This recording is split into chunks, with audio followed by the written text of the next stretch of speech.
கோவை மாவட்டம் செட்டிப்பாளையம் பேரூராட்சி 2வது வார்டுல குடிநீர் போர் அமைக்க ஒதுக்கப்பட்ட 3 லட்சம் ரூபாய் நிதியை திமுக தலைவர் ரங்கசாமியும் துணைத் தலைவர் கனகராஜும் மோசடி செஞ்சதா அப்பகுதி மக்கள் குற்றம் சாட்டி வராங்க. இதுல போர் இயந்திரம் இல்லாம ஜேசிபி மூலமா வெறும் 7 அடிக்கு மட்டும் தொலை போட்டு போலி கணக்கு காட்டி அந்த 3 லட்சத்தையும் ஆட்டைய போட்டதா சொல்றாங்க. போதிய குடிநீர் கிடைக்காம தட்டுப்பாடு ஏற்பட வாய்ப்பு இருக்கிறதாவும் அப்பகுதி மக்கள் சொல்றாங்க. அரசு நிதியை சுயநலத்துக்காக பயன்படுத்தின திமுக தலைவர்கள் மேல மாவட்ட ஆட்சியர் உரிய நடவடிக்கை எடுக்கணும்னு மக்கள் கோரிக்கை வைக்கிறாங்க. திமுக ஆட்சியில மக்களோட நம்பிக்கையும் நிதியும் மாயமாகும் போர் எப்போதான் முடியுமோ?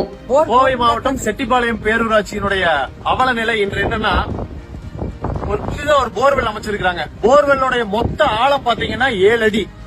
7 அடியில ஒரு போர்வெல் அமைக்கிறதுனால இங்க இருக்கக்கூடிய பொதுமக்களுக்கு ஏதாவது பயனா? யாருக்கு என்ன பயன்? வெறும் ஜேசிபி எந்திரத்தை கொண்டு வந்து ஒரு 7 அடிக்கு ஒரு குழியை தோண்டி ஒரு பைப்பை மாத்திரம் வச்சு சுத்திலும் அந்த போர் போட்டதுக்கு உண்டான அத்தாச்சி கொடுக்கணுங்கிறதுக்காக டெஸ்ட் மண்ணை கொட்டி ஒரு போர் வந்து போட்டிருக்கிறங்கிற பேருக்காக ஒரு போர் வச்சிருக்காங்க.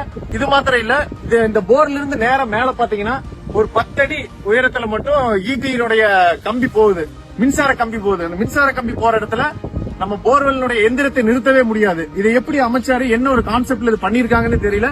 நடந்து கொண்டிருக்கக்கூடிய திராவிட முன்னேற்ற கழக ஆட்சியில இது மிகப்பெரிய ஒரு ஊழலா செட்டிப்பாளையம் பேரூராட்சியில தெரிய வருது.